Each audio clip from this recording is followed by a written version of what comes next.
नमस्कार दोस्तों, हम अभी नवा शिवाई से मुंबई की तरफ जा रहे हैं। इस ब्रिज पर टू व्हीलर, थ्री व्हीलर और ट्रैक्टर ये अलाउड नहीं है। यानी कि जो छोटी टेम्पो होती है थ्री व्हीलर की वो, और ऑटो रिक्शा, टू व्हीलर में बाइक्स या स्कूटर या जो भी साइकिल, इस तरह की गाड़ियाँ इस ब्रिज पर अलाउड नहीं है। इस ब्रिज पर दोनों साइड तीन तीन लाइन चलती है, यानी कि टोटल 6 लेन की ब्रिज है ये। इसमें सबसे खास बात यह है कि इस ब्रिज में एक इमरजेंसी लेन भी रखा गया है, जिसमें केवल एम्बुलेंस, पुलिस की गाड़ियाँ या कोई इमरजेंसी सर्विस, फायर ब्रिगेड, इस तरह की सर्विस के लिए ही रखी गई हैं। इसमें कोई भी बाहर की गाड़ियाँ इंटर नहीं कर सकती हैं। इस ब्रिज का नाम पहले MTHL यानी कि मुंबई ट्रांस हार्बर लिंक था, पर अब इसका नाम हमारे प्रधानमंत्री अटल बिहारी वाजपेयी साहब के ऊपर रखा गया है। तो अब इस ब्रिज का नाम है अटल सेतु।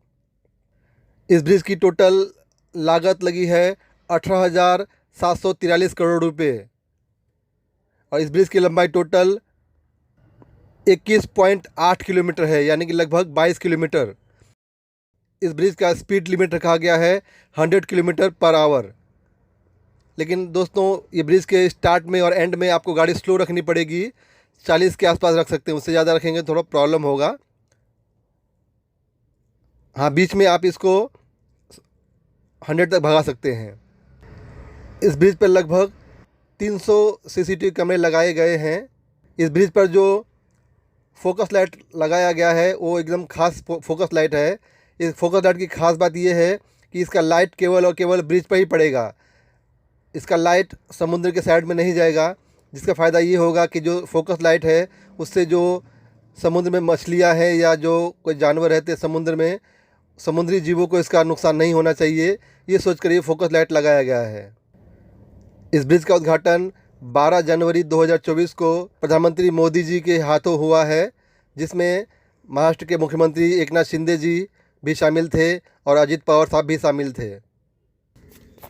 इस ब्रिज का टोल वन साइड पहले 250 था और रिटर्न में 375 था, और अगर डेली पास लेते हैं तो इसका टोल 625 था, और अगर महीना पास लेना है तो 12,500 था।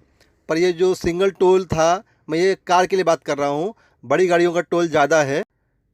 तो कार के लिए पहले टोल 250 रुपीज़ था, लेकिन कई लोगों का, वहाँ के जो ट्रैवलर हैं जो वहाँ पर रहते हैं, उन लोगों का मानना है कि 250 रुपीज़ टोल ज़्यादा है, तो इसलिए टोल में हल्का सा बदलाव किया गया।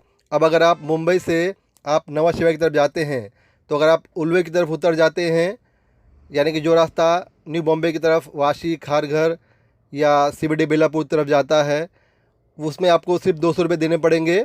पर अगर आप उससे आगे जाते हैं, जो रास्ता उड़न की तरफ जाता है, नवा शिवाई की तरफ जाता है, उस तरफ जाएंगे तो आपको 250 देना पड़ेगा। यानी कि अगर आपको अब न्यू मुंबई जाना है तो आपको 200 रुपये में काम चल जाएगा। इस ब्रिज का लगभग 16.5 किलोमीटर जो ब्रिज है वो समुद्र के ऊपर है, और लगभग 5.5 किलोमीटर ज़मीन पर बना है। ये भारत का सबसे लंबा पुल है। तो पहले अगर मुंबई से न्यू बॉम्बे की तरफ जाना होता था, तो पहले जो रास्ता जाने में आपको 1.5 घंटे से 2 घंटे लगते थे, अब वो रास्ता 20 मिनट से लेकर आधे घंटे में आप पहुंच जाते हैं। तो फ्यूल भी बचता है और टाइम भी बचता है। तो ये ब्रिज बहुत अच्छा ब्रिज माना जाता है। हालांकि मुझे लग रहा है कि ब्रिज में अभी कई जगह पर काम पूरा नहीं हुआ है, कहीं कहीं कुछ कुछ काम बाकी दिख रहे हैं, तो शायद लगता है वो काम भी शुरू रहेगा। पर सबसे अच्छी बात है कि ब्रिज शुरू हो गया है, जिससे कारण लोगों को काफ़ी सुविधा होगी। ब्रिज के दोनों तरफ 2 एम्बुलेंस और 2 फायर ब्रिगेड की सुविधा रखी गई है, ताकि कोई भी इमरजेंसी होने पर उसके राहत काम या दुर्घटना के टाइम जो भी तकलीफ़ होती है, उसको प्रॉब्लम को सॉल्व करने के लिए उस पर तुरंत कार्रवाई हो सके। तो फायर फाइटर हमेशा तैयार रहते हैं इन सब दुर्घटनाओं के लिए, ऐसा बताया जा रहा है।